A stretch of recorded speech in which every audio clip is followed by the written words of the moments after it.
میرے دوستو، ہر انسان سکسیس چاہتا ہے اور سکسیس حاصل کرنے کے لیے ہمیں بہت سارے کام کرنے پڑتے ہیں۔ ان میں سے ایک یہ ہے کہ ہم نے اپنے لوگوں کو خوش رکھنا ہے، چاہے وہ بڑے ہوں یا چھوٹے ہوں، وہ جس علاقے سے ہوں، وہ جس سٹی سے ہوں، ہم نے ان کو خوش رکھنا ہے۔ اور ان کو خوش رکھنے کے ساتھ ساتھ ان کے ساتھ ہم نے معاملات اچھے رکھنے ہیں، چاہے وہ گھریلو کام میں ہوں یا وہ تجارتی معاملات میں ہوں، وہ بڑے ہوں یا چھوٹے ہوں، وہ معاملات دن میں ہوں یا رات میں ہوں، ہم نے صحیح رکھنے ہیں، تو تب ہم جا کر ایک سکسیسفل مین بن سکتے ہیں۔ تو ہم سکسیسفل مین کیسے بن سکتے ہیں کہ دوسروں کے ساتھ اچھا کرنے سے اپنی زندگی اچھی ہوتی ہے، اور جب کوئی دوسروں کے ساتھ اچھا کرتا ہے تو پھر اس کے ساتھ اچھا ہوتا ہے، تو پھر اس طرح زندگی کی ایک بہترین بہار ہر انسان کو نظر آنے لگتی ہے۔ میں آپ کو ایک مثال سناتا ہوں۔ ایک بادشاہ اپنے وزیر کے ساتھ سیر کرتا ہوا باہر آتا ہے۔ اچانک اس کی نظر ایک مزدور پر پڑتی ہے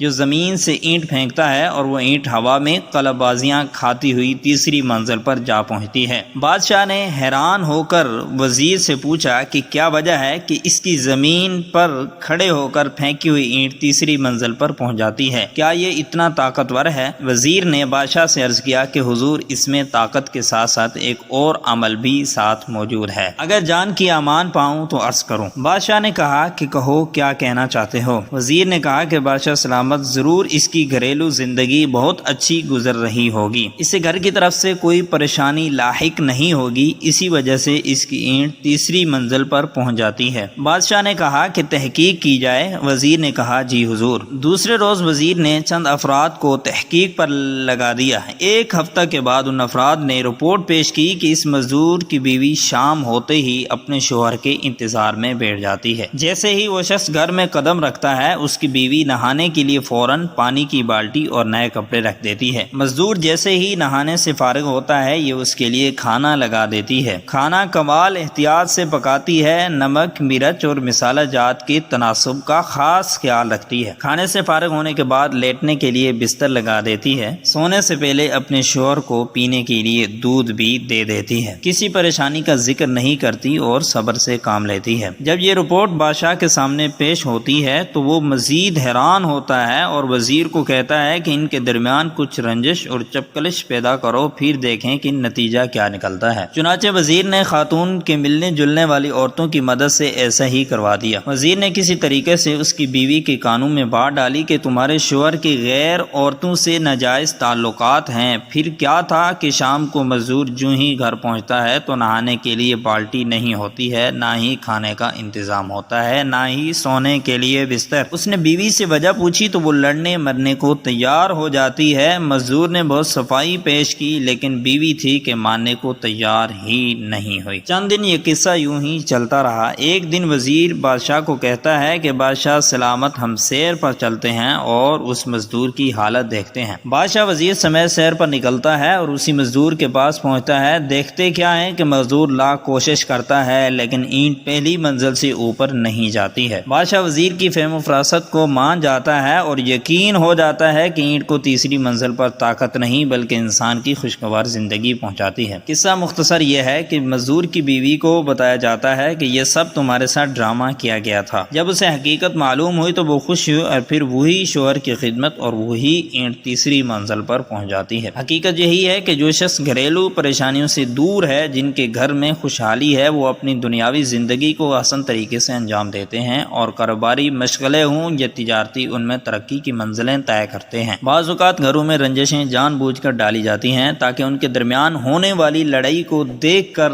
ہم معزوز ہو سکیں، اس پر خوش ہو سکیں۔ ایسا کرنے کے لیے یہ سوچ لینا چاہیے کہ ایسا ہمارے ساتھ بھی ہو سکتا ہے۔ حدیث مبارکہ ہے، بشروا ولا تنفروا، یسروا ولا تعسروا، خوشخبریاں پھیلاؤ اور نفرتیں نہ پھیلاؤ۔ یسروا ولا تعسروا، آسانیاں پیدا کرو اور تنگیوں سے بچو۔